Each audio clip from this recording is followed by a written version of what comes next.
1 minute.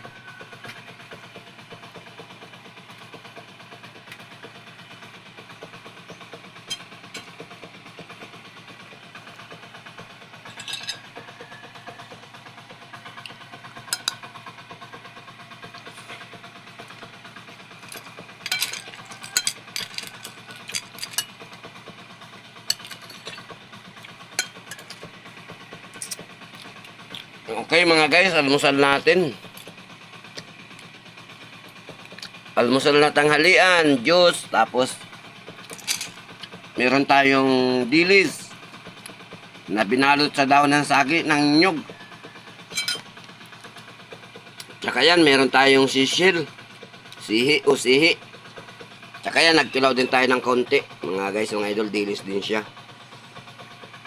So, solve na yung umagahan natin mga guys.